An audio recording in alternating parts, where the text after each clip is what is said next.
Hingga hari ini visa haji yang belum diterima jamaah calon haji asal Jawa Timur tersisa tinggal 90 orang.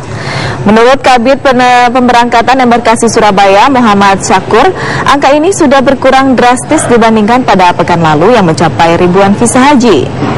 Pihak panitia akan tetap berupaya mengurusnya hingga semua visa bisa keluar dari Kedutaan Arab Saudi, sehingga bisa segera ikut berangkat kloter selanjutnya. Selasa pagi, Embarkasi Surabaya telah memberangkatkan 3 kloter asal Gresik, Jawa Timur. Sehingga hari ini Embarkasi Surabaya yang melayani wilayah Jawa Timur, NTT, dan Bali telah memberangkatkan 11.000 jamaah calon haji ke Tanah Suci dari total 28.000 jamaah.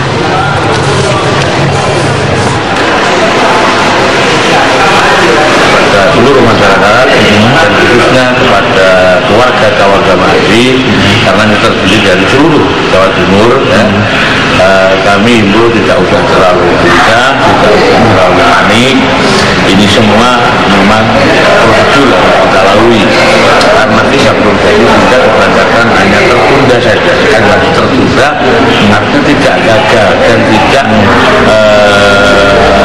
akan tidak diberangkatkan, tidak. Jadi insya Allah kita berangkatkan.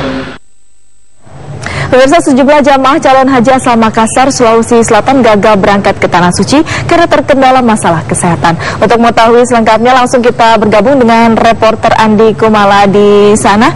Assalamualaikum, Mala. Bagaimana dengan para jamaah yang gagal berangkat saat ini? Ya, Yomi, sebelum memberikan informasi terkait para jemaah yang gagal berangkat karena alasan kesehatan, saya ingin menginformasikan terlebih dahulu bahwa hari ini kelompok terbang 9 asal Papua sudah masuk ke asrama Haji Sudiang Makassar sebanyak 403 jemaah, dan nantinya akan bergabung dengan 47 jemaah asal Kota Makassar yang juga tergabung dalam kelompok terbang 9 akan diberangkatkan besok pagi pukul 6 melalui Bandara Udara Hasanuddin.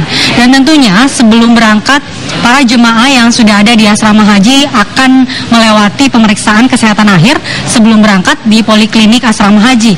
Dan hingga hari ini memang untuk Embarkasi Makassar tercatat ada 3 jemaah yang gagal berangkat karena alasan kesehatan, yakni jemaah dari kloter 2 asal Kabupaten Baru dan juga jemaah asal kloter 8 Maluku Utara. 2 diantaranya gagal berangkat karena hamil dan 1 karena patah tulang.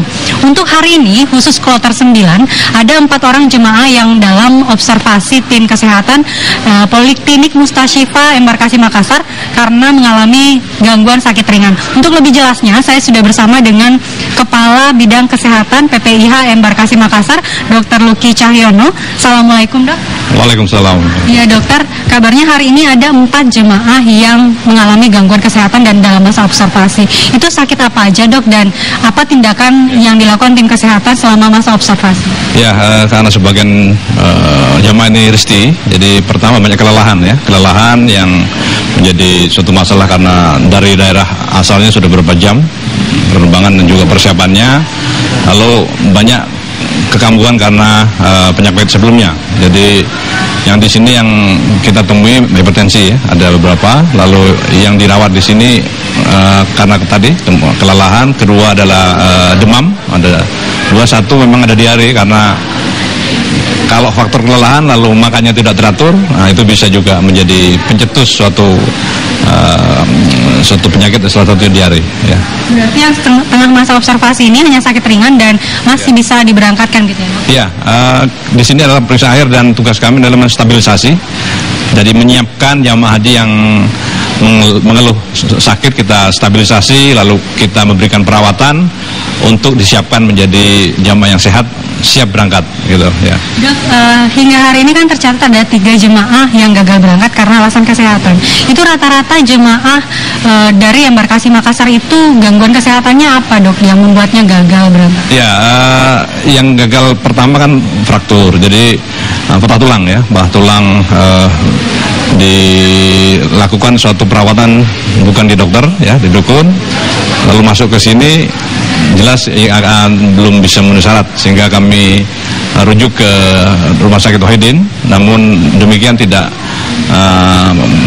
dari penderita atau penjamaah tidak mau berangkat karena mau merawat dulu. Lalu yang kedua adalah kehamilan. Ya, kehamilan ini memang sering karena suatu pendaftaran yang cukup lama, sehingga suatu pas dia dipanggil menjadi jamaah haji ya kemungkinan lupa bagaimana jadi dia hamil. Dan di sini kita periksa jangan sampai lolos. Untuk meloloskan jamaah hamil itu kita periksa satu-satu, baik dari fisik maupun laboratorium, dan kita pakai USG dan konsul dokter kandungan ya. Berarti memang paling besar itu cuma karena alasan kehamilan ya, Dok ya? Ya, dua karena alasan kehamilan, satu karena patah tulang. Patah tulangnya di rumahnya ya. Baik. Terima kasih atas informasinya. Dan pemirsa, hari ini memang pemeriksaan kesehatan masih akan dilanjutkan untuk para jemaah yang nantinya akan diberangkatkan melalui embarkasi Makassar. Kita kembalikan ke Yomi di Jakarta. Baik, terima kasih Andi Kumala melaporkan langsung dari Makassar, Sulawesi Selatan. Assalamualaikum.